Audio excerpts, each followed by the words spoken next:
하나님 주시는 말씀은 잠언서 4장 20절에서 27절입니다. 잠언서 4장 20절에서 27절입니다. 봉독하겠습니다.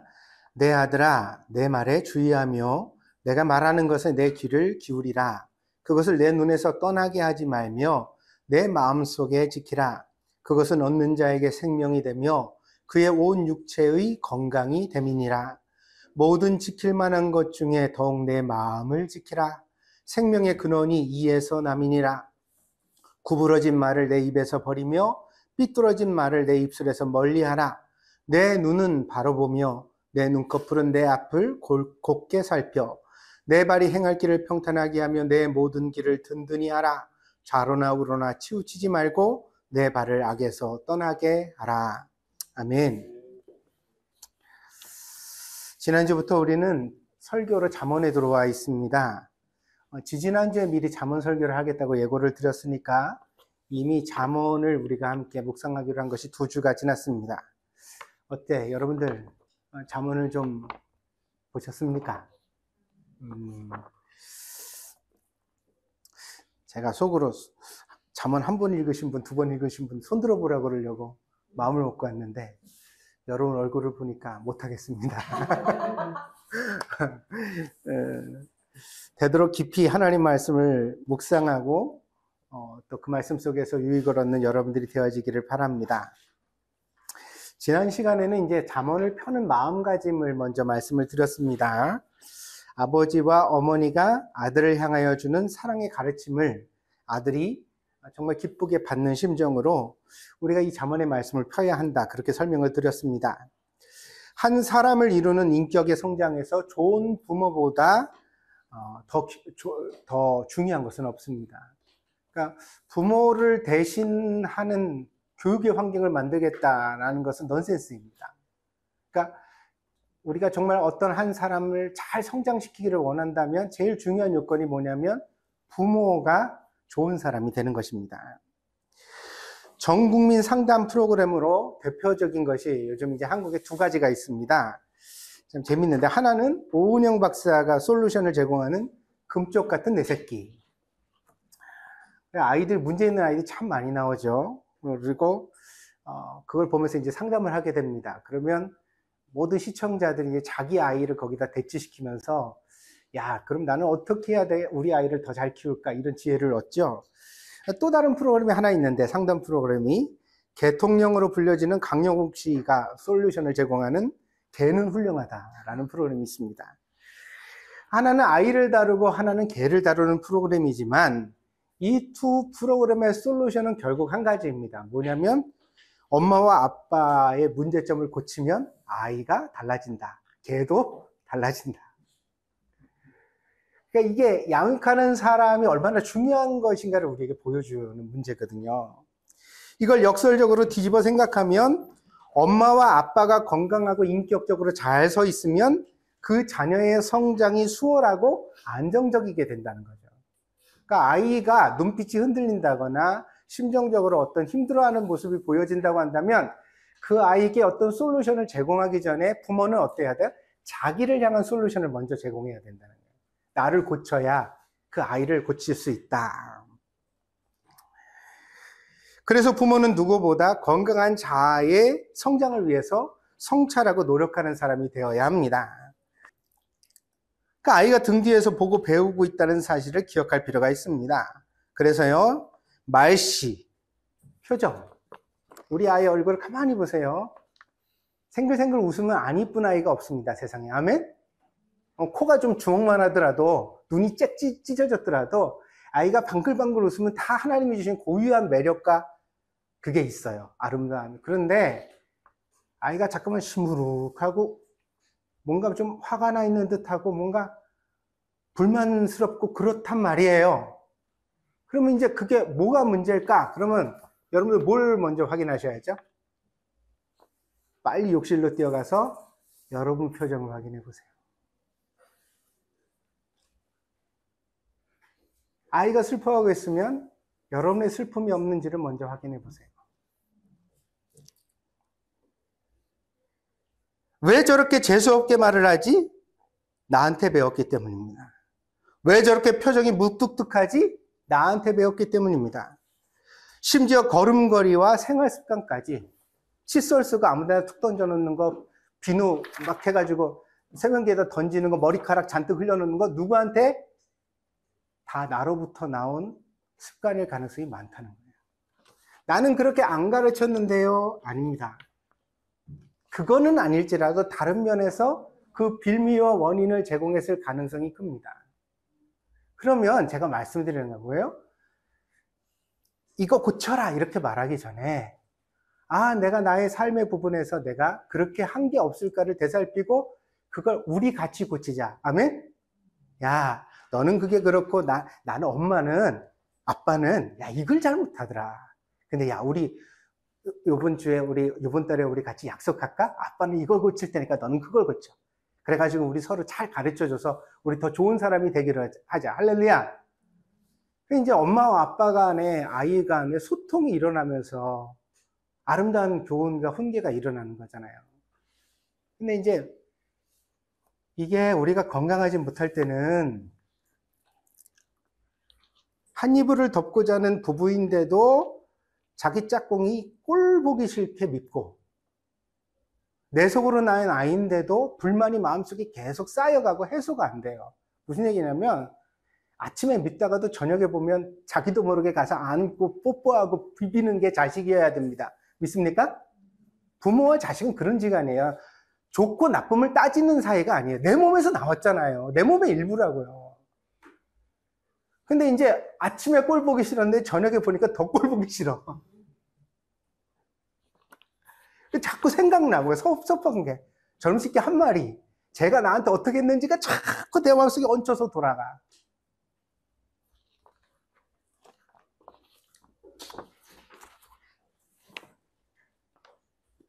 그럼 이제 뭐가 고장난가요? 그 아이가 고장난 게 아니라 누가? 내가 먼저 고장난 거야, 내가. 부모를 고쳐야, 오은영 박사 얘기가 아니고 강영욱 씨 얘기가 아니라 누구를 고쳐야 아이가 바뀐다? 내가 바뀌어야. 하나님은 아버지가 되십니다. 아바는 헬라어로 아빠에 해당하는 말입니다. 어린아이가 아버지를 친근하게 호칭할 때 아바라고 칭했습니다. 아이를 위해 모든 좋은 것을 기꺼이 제공하는 헌신하는 아버지를 뜻합니다. 그래서 아버지도 이렇게 좀 자식이 크면 뭘 시키고 이럴 수 있잖아요. 야, 너 이거 그냥 갔다 와. 심부름 좀 해. 이럴 수 있잖아요. 이걸 못하는 나이. 아빠가 일방적으로 모든 것을 자식에게 헌신하고 주어야 하는 나이의 호칭이 아바예요. 하나님을 아바라고 성경이 표현했어요. 그렇다면 하나님께 아버지의 성품만 있는 것일까요? 아닙니다. 하나님은 어머니 하나님도 되십니다. 창세기를 잠시 보겠습니다. 창세기 1장 26절입니다. 창세기 1장 26절입니다.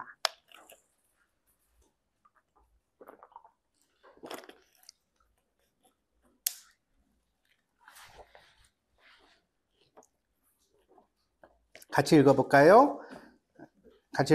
28절까지 읽겠습니다. 시작. 하나님이 이르시되 우리의 형상을 따라 우리의 모양대로 우리가 사람을 만들고 그들로 바다의 물고기와 하늘의 새와 가축과 온 땅과 땅에 기는 모든 것을 다스리게 하자 하시고 하나님이 자기 형상 곧 하나님의 형상대로 사람을 창조하시되 남자와 여자를 창조하시고 하나님이 그들에게 복을 주시며 하나님이 그들에게 이르시되 생육하고 번성하여 땅에 충만하라 땅을 정복하라 바다의 물고기와 하늘의 새와 땅에 움직이는 모든 생물을 다스리라 하시니라. 자, 하나님의 형상대로 사람을 창조하셨죠. 27절에 보면 하나님의 형상대로 사람을 창조하시되 어떻게 창조하셨어요? 남자와 여자를 창조하시고. 그래서 창세기 2장만 읽는 사람들이 뭐라고 얘기를 하냐면 여자는 남자의 일부, 파트, 갈빗대를 뽑아서 만들었으니까 남자가 우월하고 여자는 부분적이다. 열등한 존재라고 얘기를 한다는 거예요. 근데 그런 오해를 살까봐 1장에 먼저 말씀하셨어요. 2장에 그 이야기가 나오기 전에 먼저 말씀하셨는데 하나님의 형상대로 사람을 창조하시는데 어떻게 해요? 남자와 여자를 창조. 그러면 하나님의 형상은 남자에게만 있어요? 여자에게만 있어요? 남자와 여자 모두예요. 사람이란 게 남자와 여자라는 거야, 본래. 그러니까 여자가 남자보다 열등한 것이 아니라 순서에 있어 존중될 대상으로 남자가 탄생했다는 거예요. 그러니까 남자와 여자, 남자를 먼저 앞세웠어요. 마치 마다들에게 동생을 잘 돌보고 사랑할 의무가 있는 것처럼 아담에게는 하와를, 여자를 잘 이끌고 책임질 사명이 있었다는 거예요. 그러니까 남자와 여자가 모두 하나님의 형상이고, 그래서 엄마도 되시고 아빠도 되신다는 거예요. 하나님은 여자도 되시고 남자도. 그 남자와 남성과 여성이 모두 하나님의 속성이에요. 거기로부터 나왔어요, 사람이란 게. 그런 의미에서 잠언은 아버지의 교훈과 어머니의 법, 그러니까 가르침을 지혜와 하나님의 말씀으로 등치시켜 나갑니다. 다시 말해요. 아버지의 말씀만이 아니라 어머니의 가르침만이 아니라 이 두 개가 다 뭐예요? 지혜이고 하나님의 말씀이다. 하나님은 때때로 아버지처럼 준엄하게 말씀하시기도 하고 어머니처럼 자유롭게 말씀하시기도 한다. 그 말씀이 전부 다 하나님의 말씀이다. 자, 지혜를 주시는 하나님의 말씀이 이러하다면 그 하나님의 말씀을 전달하는 전달자의 역할 또한 똑같다고 생각하지 않을 수가 없습니다. 그래서 히브리인들은요, 실제로 히브리인들은 스승이 제자를 부를 때 이렇게 불렀대요. 내 아들아. 잠언에 많이 등장하죠. 내 아들아. 이게 진짜 자기 자식을 부르는 호칭이 아니라 스승이 자기 제자를 부를 때 내 아들아 이렇게 하면서 가르침을 주었다는 거예요. 그러니까 목사도 부모의 마음을 가져야 하고 교회 청중 또한 자녀의 마음을 가지고서 이 설교를 듣는 것이 마땅하다 하겠습니다. 그래서요, 설교를 할 때 목사의 마음속에 어떤 마음이 있어야 되죠? 어머니와 아버지의 마음이 있어요. 때때로는 여러분한테 좀 따끔하기도 하고 목사님 나 봤나? 이런 생각이 들기도 해야 되고, 또 어떨 때는 어때요? 아, 참 내 마음을 알고 어루만져 주는구나, 이런 생각이 들 수 있어야 된다는 거죠. 그래서 항상 그렇게 설교를 하고, 또한 어때요? 어머니 말씀을, 아버님 말씀을 잘 듣겠습니다 하는 심정으로 우리가 그 하나님의 말씀을 대해가야 한다. 그것이 잠언이 주는 첫 번째 입구예요, 입구. 첫 시작이에요. 잠언의 말씀을 열면서 그것부터 얘기해요. 내 아비의 법을 떠나지 말며 내 어머니의 가르침을 떠나지 말라. 그거부터 시작을 하는 거거든요. 그 두 번째 중요한 것은 악한 자의 유혹에 넘어가지 말라는 것입니다. 인생은 무수한 유혹으로 가득 차 있습니다. 어둠이 없다면 빛을 인식할 수 없습니다. 죄가 있기 때문에 거룩이 도드라지고 유혹이 있기 때문에 그 유혹을 물리치는 지혜가 빛나게 되는 것입니다. 그런 점에서 하나님 내 인생에는 아무 시련이 없게 해주세요 라는 기도는 어리석은 기도입니다. 왜냐하면요, 인생 자체는 누구나 다 시련과 어려움을 만나는 과정이거든요. 그럼 어떤 기도가 지혜로운 기도냐? 하나님, 이 시련을 무사히 통과해낼 수 있는 지혜를, 능력을 나에게 주세요 라고 기도하는 것이 참 지혜로운 기도라는 것입니다. 그래서 우리는 하나님께서 지혜를 주셔서 모든 유혹에도 불구하고 정의로운 길을 걸어서 마침내 하나님께서 인정하시는 자가 되게 해달라고 기도하는 것이 필요하다 하겠습니다. 그래서 여러분들 각오를 하셔야 돼요. 어떤 것을? 신앙생활이 쉽다, 쉽지 않다. 쉽지 않다. 항상 우리를 유혹하고 넘어뜨리려고 하는 어려운 일이 생긴다. 여러분 마음속에요, 교회 나와서 딱 은혜를 받고, 야, 이제 동영트님께서 내가 그래도 신앙생활을 좀 잘해봐야겠다, 이런 마음을 먹으면 항상 삶에서 누군가가 말리고 붙잡고 여러분의 마음에 분을 주고 힘들게 하는 일들이 생겨요. 그게요, 어제 오늘 일이 아니라 신앙의 연력 속에서 무수히 반복되어 있는 패턴이에요. 그걸 이겨내는 과정이 신앙생활이다. 믿습니까? 그러니까 이상하게 여기지 말고 잘 담대한 마음을 먹고 그걸 이겨나가시라. 그러면 그걸 이길 때마다 여러분에게 하나님께서 주시는 상급이 적립될 줄 믿습니다. 그럼 분명히 신앙생활을 하면 상이 있거든요. 그러니까 여러분이 그때 잘 참고 말씀대로, 성경 말씀대로 대처하잖아요. 그럼 하나님이 꼭 보상해 주세요. 왜냐하면 하나님이 눈에 보여요, 안 보여요? 안 보이시잖아요. 우리가 하나님을 믿는다는데 하나님이 있는지 잘 알 수 없어요. 누구나 다 마음속에 의심이 있어요. 근데 하나님이 자기가 있다는 걸 어떻게 증명하실까요? 약속하신 말씀을 성취하심으로 내가 여기 있다고 증명해 주세요. 그러니까 성경 말씀대로 내가 실천했는데 상이 없으면 하나님이 없다라고 해도 돼요. 근데 내가 성경 말씀대로 실천했을 때, 이 말씀을 붙잡았을 때 하나님이 주시는 상을 내가 경험하게 되면 그때 내 마음속에 뭐가 생길까요? 확신이 생겨요. 아, 정말 하나님이 계시구나. 믿습니까? 그러니까 여러분 신앙생활을 한번 해보시라는 거예요. 신앙생활은 목사 설교를 잘 듣는 게 신앙생활이 아니에요. 목사의 재주에 따라서 설교를 재밌게 하기도 하고 지루하게 하기도 해요. 그러나 지루한 설교든 재밌는 설교든 하나님 말씀일 수도 있고 말씀이 아닐 수도 있는 거예요. 믿습니까? 그러나 그 말씀이 정말 하나님의 말씀이라면 그 말씀을 따라 살아가는 사람들에게 하나님이 주시는 상이 있는 줄 믿습니다. 그걸 여러분 한번 해보라는 거예요, 신앙생활을. 잠언의 말씀이 모두 금과 같지만 그래도 잠언을 대표하는 요절을 하나 고르라면 1장 7절입니다. 잠언 1장 7절 읽어볼까요? 잠언서 1장 7절입니다. 같이 합니다. 시작. 여호와를 경외하는 것이 지식의 근본이거늘 미련한 자는 지혜와 훈계를 멸시하느니라. 이 잠언은 지식과 지혜가 다른 단어지만 거의 비교적 동의어로 쓰여졌습니다. 그래서 하나님을 경외하는 것이 지혜다. 지혜의 첫 번째다. 이렇게 말하는. 이게 잠언에 있어서 가장 중요한 핵심입니다. 지난주에 말씀을 드린 바와 같이 잠언은 지혜를 성공과 부귀영화를 얻는 비결로 말하지 않아요. 세상의 지혜가 뭐예요? 세상에서 지혜롭다고 하면 성공한 사람이 가지는 비결이에요.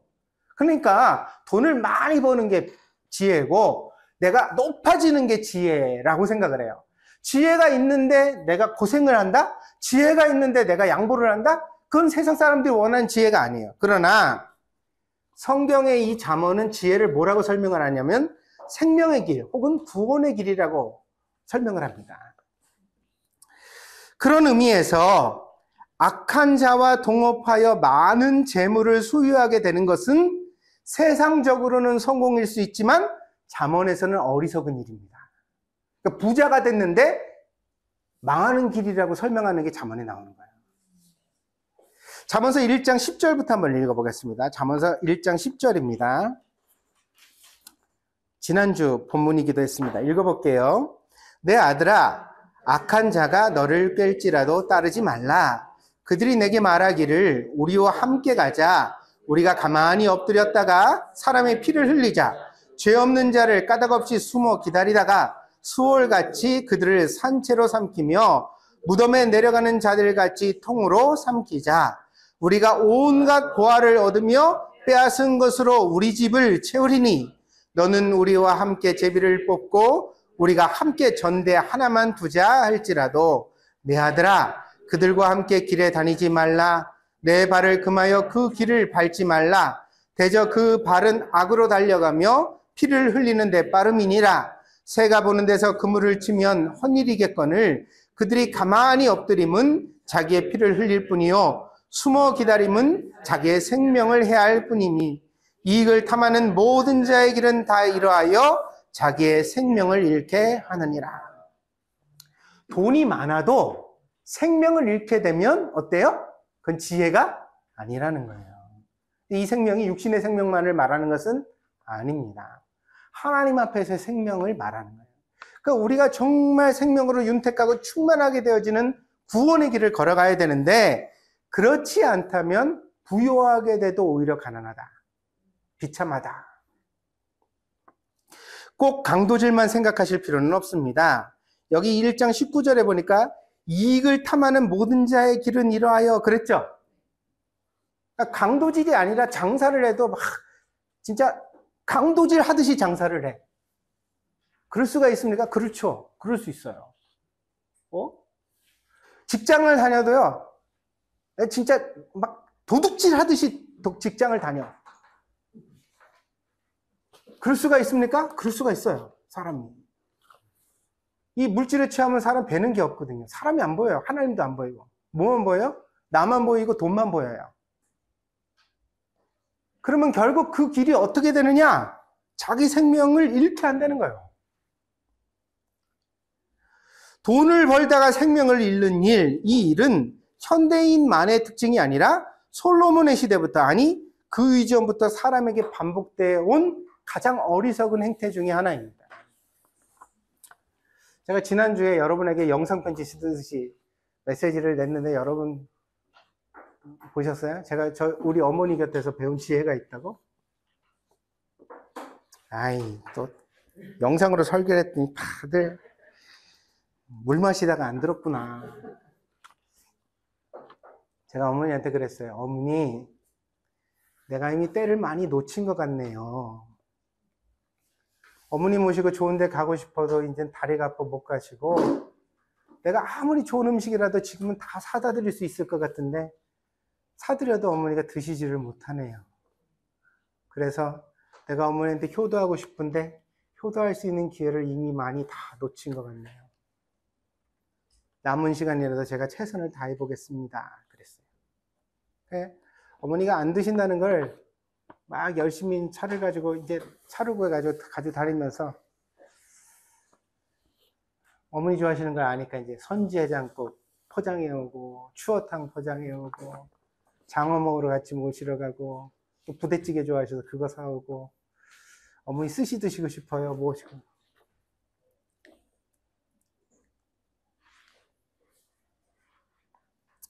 한 접시를 사와도 2점 먹으면 끝이에요. 그리고는 속이 안 좋대요. 못 먹겠대요. 그게 진짜 어머니 깐에는 아들이 사와서 최선을 다한 건데 그 이상이 안 넘어가요.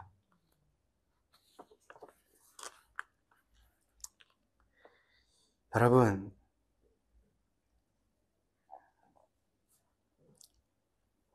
돈만 벌다가 여러분한테도 그런 날이 와요.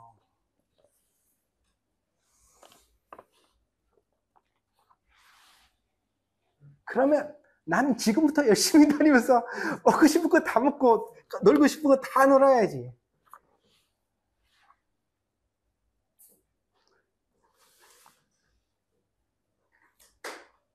세상의 모든 물이 바다로 흘러가나 바다를 채우지 못하고. 아멘?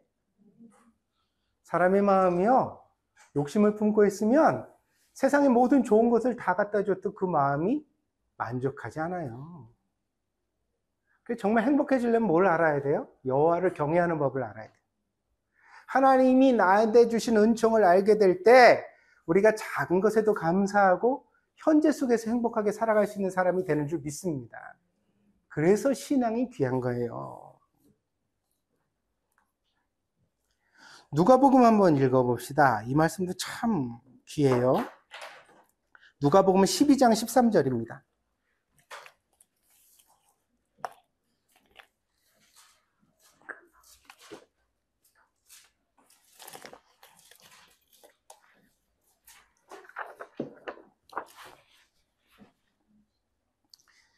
누가복음 12장 13절입니다. 예수님 말씀이에요. 무리 중에 한 사람이 이르되 선생님, 내 형을 명하여 유산을 나와 나누게 하소서 하니, 형이 유산을 안 나눠주니까 동생이 얼마나 억울했겠어요. 내일이라도 억울했겠죠. 여러분 억울하죠? 아버지가 돌아가셨는데 유산을 형이 다 가져버렸어. 이게 진짜 사람이 이게 이런 억울함이 없거든요. 이럴 때 예수님께서 말씀을 주셨어요. 그랬더니 14절입니다. 이르시되 이 사람아, 누가 나를 너희의 재판장이나 물건 나누는 자로 세웠느냐 하시고 그들에게 이르시되 삼가 모든 탐심을 물리치라. 사람의 생명이 그 소유에 넉넉한 데 있지 아니하니라 하시고, 또 비유로 그들에게 말하여 이르시되 한 부자가 그 밭에 소출이 풍성함에 심중에 마음에 생각하여 이르되 내가 곡식 쌓아둘 곳이 없으니 어찌할까 하고, 또 이르되 내가 이렇게 하리라. 내 곡간을 헐고 더 크게 짓고 내 모든 곡식과 물건을 거기 쌓아두리라. 또 내가 내 영혼에게 이르되 영혼아, 여러 해 쓸 물건을 많이 쌓아두었으니 실비보험 드러났고 노후연금 드러났고 이제 내 팔자 걱정 없어 늙어도 여행 다니며 끝까지 살만하게 됐으니까 어때? 평안히 쉬고 먹고 마시고 즐거워하자 하리라 하되, 하나님은 이르시되 어리석은 자여, 오늘 밤에 내 영혼을 도로 찾으리니 그러면 네가 쌓은 실비보험은 누구를 보장해 줄 것이며 네가 받기로 약속한 연금은 누구 몫이 되겠느냐? 내 준비한 것이 누구의 것이 되겠느냐 하셨으니 자기를 위하여 재물을 쌓아두고 하나님께 대하여 부유하지 못한 자가 이와 같으니라.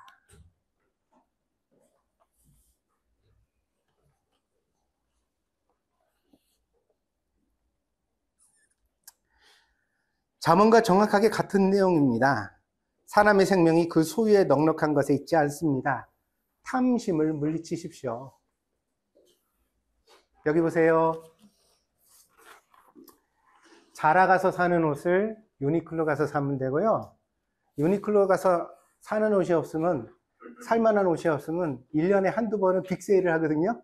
그때는 한 30% 세일하니까 그때 사시면 돼요. 그러면 여러분이 그렇게 누추하지 않게 그럭저럭 여러분 마음 나름대로 품격을 유지하면서 살아갈 수 있어요. 아멘? 그런데 백화점 가서 꼭 물건을 집어야 되고 꼭 유기농으로 지은 것만 먹어야 되고, 근데 그걸 그렇게 사기 위하여서 물질이 더 필요하니까 조금 더 큰 차 타야 되니까 그렇게 욕심 부려다 보니까 마음에 평강이 없어. 늘 어떻게 돈을 더 버나 전전긍긍해. 맨날 근심만 해. 돈 타령만 해.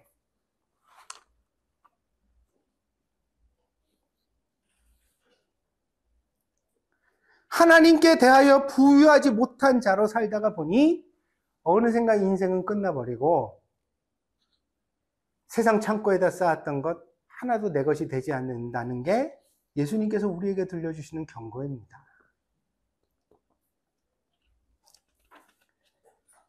그러니 여러분, 현재를 감사하지 못하며 사는 것은 절대로 환경의 문제가 아닙니다. 저는요, 병원에 갈 때마다 이걸 정말 마음속에다 새겨요. 어떤 분이요, 우리 어머니랑 병원에 갔더니요, 다리가 허리만해져서 왔어. 부어가지고. 언제부터 그러셨어요? 그러니까 자기는 10년도 더 된대요. 부종이 있어가지고 이게 치료가 안 된대. 이거 뭐 잘못하면 잘라야 되는 거니. 그래서 그나마 이런 다리라도 달고 있는 게 자기는 감사하다고 그러면서 다니시더라고요. 그럼 여러분 생각해. 이 두 다리로 내가 이렇게 설교를 하고 서서 1시간을 떠들 수 있다는 게 얼마나 감사한 일이에요. 돈 주고 살 수 있어요?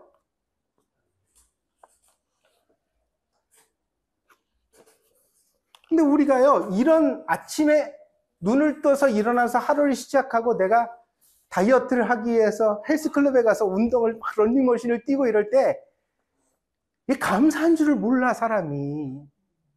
그 하나님 감사할 줄 모른다는 사실이 결국 뭐냐면, 여호와를 경외하는 마음에서 우리가 떠난 거예요. 내가 하나님 앞에 서 있다는 것을 알면 이게 다 감사하거든요. 왜? 생명이 내게 아니야. 아까 그 얘기로 돌아가 볼까요? 형이 유산을 안 물려줘. 억울해. 근데 예수님 그러시잖아요. 응? 뭐라고 얘기하시냐면, 모든 탐심을 물리치라. 사람의 생명이 그 수에 넉넉함에 있지 않다. 왜 탐심이라고 예수님 말씀하셨을까요? 아니, 부모 유산이 원래 내 거였어요? 세상 태어날 때 재산 가지고 태어난 사람. 빈몸이라고 생각하면 받아들일 수 있어요. 다 감사한 거야. 빈몸이라고 생각하면 내가 입은 옷, 내가 살아가는 거, 내가 먹는 거 다 감사한 거예요.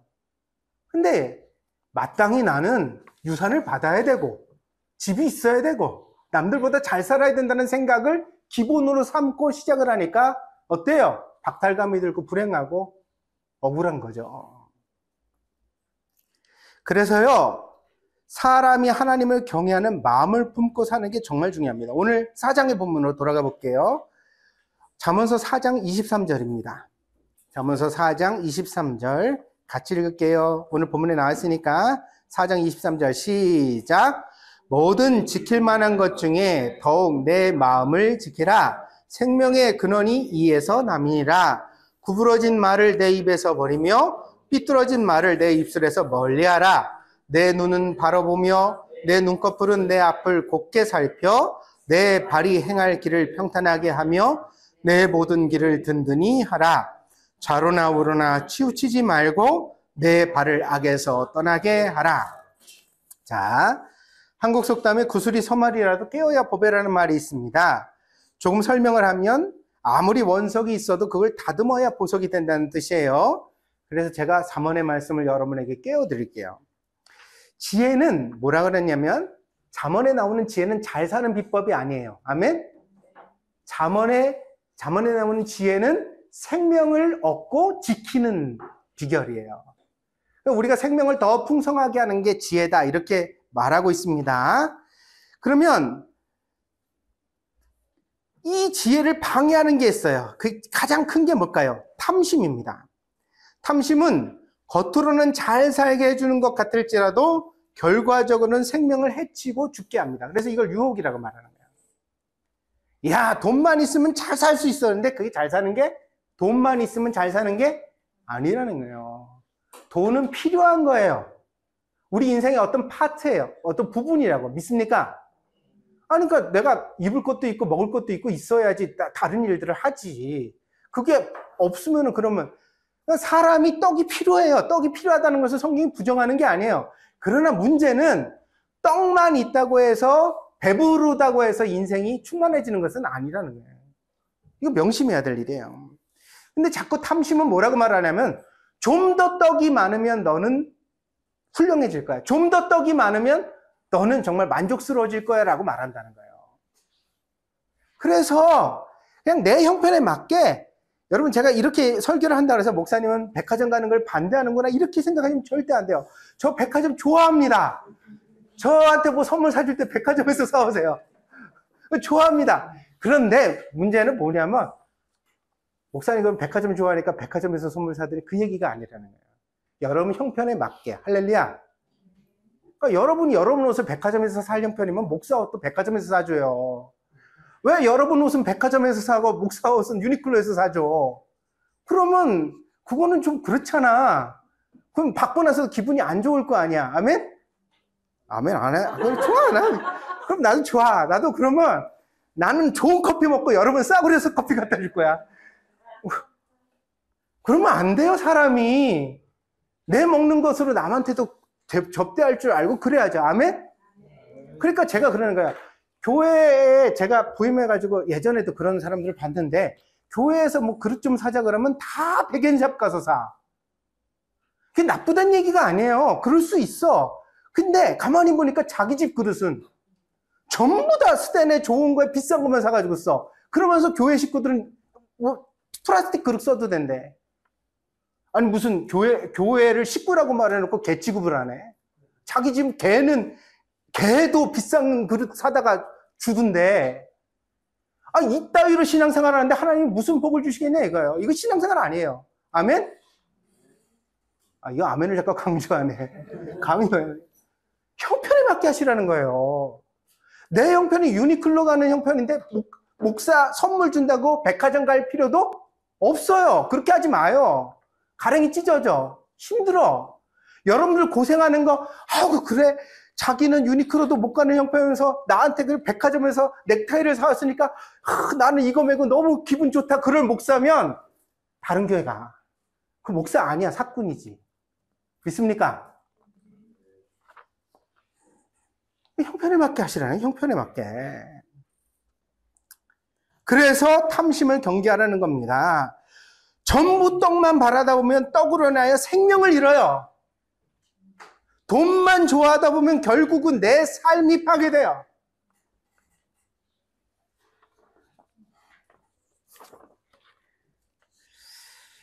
이런 위험성에서 우리를 구원하기 위하여 우리는 어떻게 살아야 되죠? 여호와를 경외하며 살아야 합니다. 여호와를 경외한다는 것은 하나님 앞에서의 나를 의식하면서 살아가는 것입니다. 하나님 앞에서 정의와 공의를 추구하고 정직을 노력하면서 살아가는 것입니다. 이렇게 하나님을 경외하려면 그럼 무엇이 중요합니까? 마음이 가장 중요합니다. 마음을 지켜야 생명을 얻습니다. 그럼 도대체 성경이 말하는 마음을 지킨다는 것은 무슨 의미일까요? 그 다음에 나와 있습니다. 오늘 23절에 무릇 지킬 만한 것보다 마음을 지켜라 그랬죠?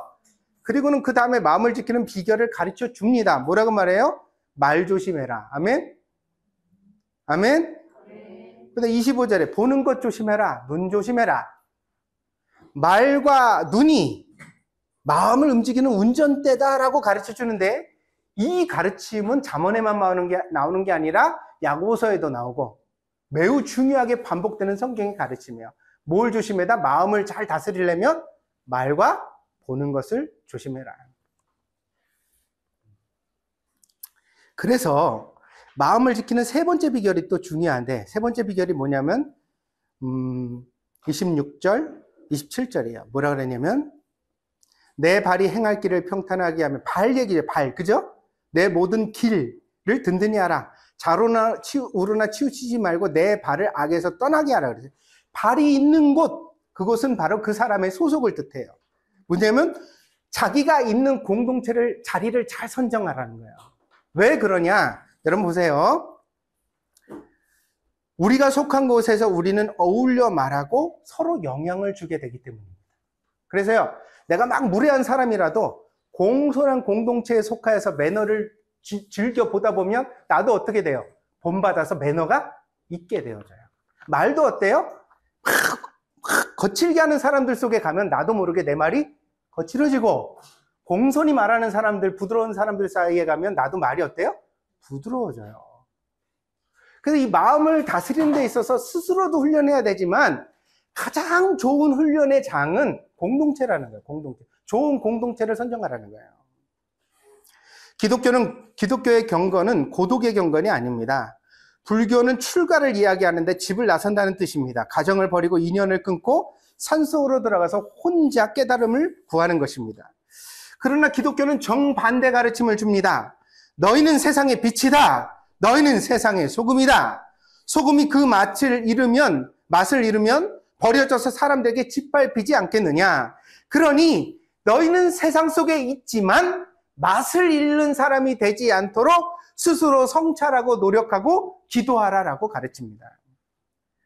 돈을 아예 안 보면 욕심을 버리기가 쉽겠죠. 그런데 늘 돈을 만지고 돈을 쓰면서 돈에 대한 욕심을 제어한다는 건 어려운 일입니다. 그런데 우리는 왜 이토록 힘든 일을 해야 될까요? 그러면 세상 다 끊어버리고 우리끼리도 신앙 공동체 만들어가지고 좀 우리끼리 살면 안 될까요? 안 된다는 거예요. 왜냐하면 하나님께서 우리의 일상을 귀하게 보시기 때문입니다. 성경은 뭐라고 말하냐면 사람을 만들어서 혼자 두려고 만들지 않았다는 거예요. 사람은 원래가 독처하는 게 좋지 않아요. 사람은 같이 어울려지라고 하나님이 만드셨어요. 그러니까 하나님이 사람의 목적을 거기 두셨기 때문에 사람은 어때야 돼요? 세상을 활보하고 누군가를 만나고 서로 영향을 주면서 살아가야 합니다.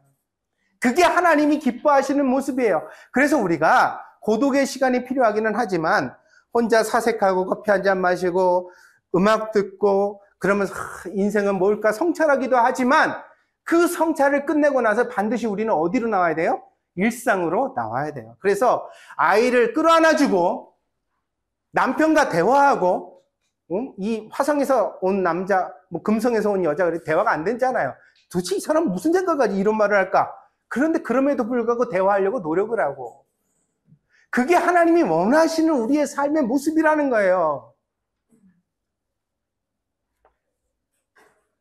말이 안 통한다고 포기하고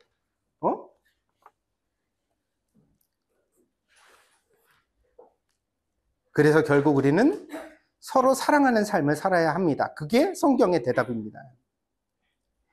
그래서 우리는 일상을 살면서 하나님과 동행하려는 무지 고상하고 어려운 목적을 연습하는 장으로서의 삶을 살아가는 것입니다. 여러분, 사람이 화가 나죠? 다 그렇습니다.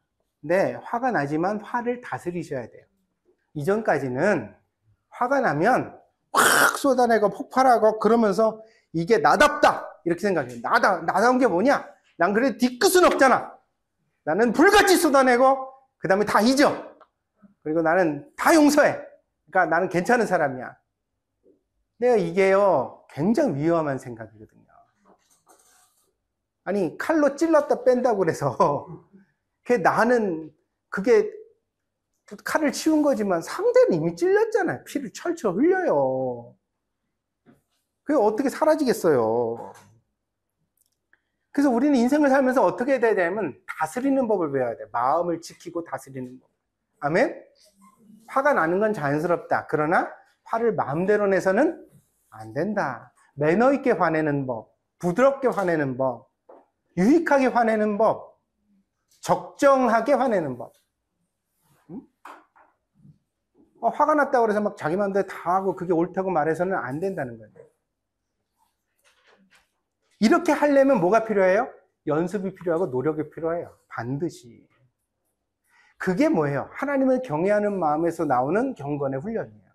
하나님을 의식하니까 내가 하나님의 성품을 본받아서 그렇게 되지 않으려고 자기를 잘 돌아보면서 자기 마음을 다스려가는 사람이 되는 거예요. 그래서 신앙생활을 훌륭하게 한 사람은 마음을 다스리는 법을 반드시 압니다. 반대로 신앙생활을 오래 했다고 하면서 자기 마음도 못 다스리는 사람은 신앙생활을 제대로 한 것이 절대로 아닙니다.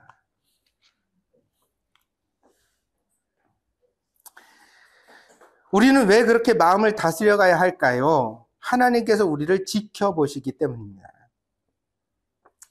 그래서 하나님이요, 우리가 이렇게 잘 마음을 다스리고 하나님 앞에 노력하는 삶을 살잖아요. 아까 말씀드린 것처럼 그게 신앙생활이에요. 그래서 상을 주셔요.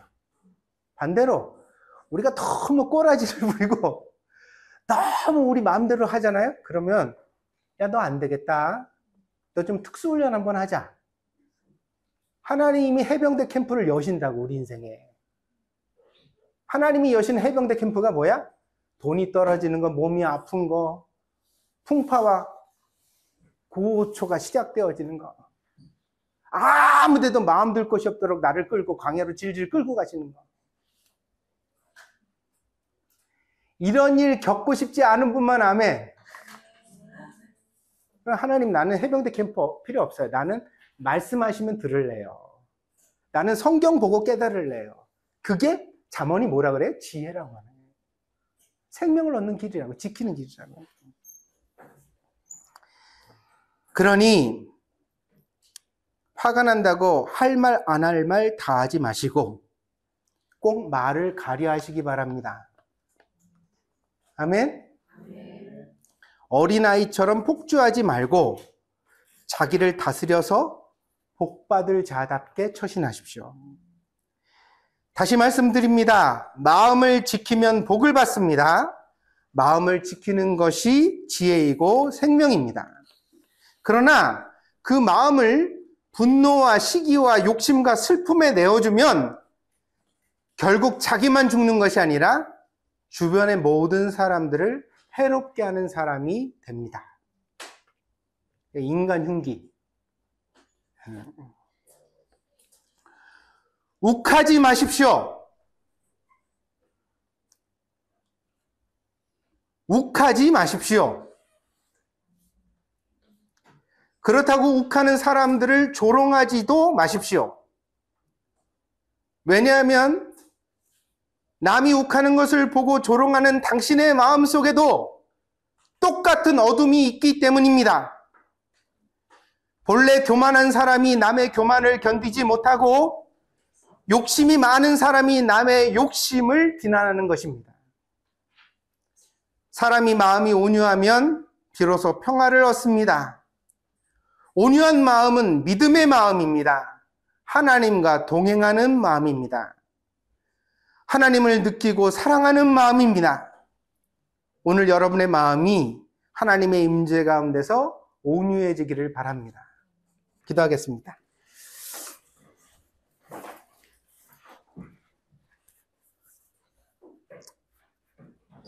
지혜는 생명을 얻게 하고 그 생명을 지키게 합니다. 오늘 하나님은 우리에게 무엇보다 마음을 지키라 말씀하십니다. 마음이 살아있어야 비로소 생명이 역사하기 때문입니다. 우리의 마음이 살아있으려면 여호와를 경외하는 믿음 속에 살아가야 합니다. 말을 조심하고 보는 것을 조심하고 내가 어디에 속하고 서 있을지를 되살펴야 합니다. 악한 자들과 비루한 자들과 돈만 좋아하는 사람들 사이에 있으면서 경건하게 끝까지 살아갈 수 있는 사람은 없습니다. 롯도 처음에는 의인이었지만 소돔과 고모라에 살다가 그만 자기 가족과 함께 참 불행에 처하는 정말 비참한 가장이 되고 말았습니다. 하나님, 우리 자신의 믿음을 너무 과신하지 말고 항상 좋은 공동체를 선택하고 믿음의 자리에 서 있을 수 있는 저희들 되게 하여 주시옵소서. 믿음의 공동체 속에서 우리가 선한 영향력을 서로 끼치기를 원합니다. 내 입에서 나가는 말이 누군가의 귀에 들려질 때 유익한 말이 되게 하여 주시옵소서. 내가 보는 모습이, 그리고 또한 내가 보여주는 모습이 누군가에게, 그리고 나 자신에게 유익한 모습이 될 수 있도록 하나님 축복하여 주시옵소서. 그리하여 우리가 이 공동체 속에서 힘을 더하여 믿음의 삶을 살아가게 하시고 하나님의 지혜를 구하게 하여 주셔서 하나님 앞에 더 생명이 풍성한 사람들 되게 하여 주시옵소서. 사랑하는 동경 드림교회 식구들이 바로 서 있을 때 하나님, 우리 아이들이 또한 바르게 자라게 될 줄 믿습니다. 우리 아이들이 복되어서 정말 하나님 안에서 값지고 귀한 사람들로, 그늘지지 않은 사람으로 자라갈 수 있도록 축복하여 주시옵소서. 하나님 함께 하실 줄 믿고 감사드리며 예수님의 이름으로 기도했습니다. 아멘.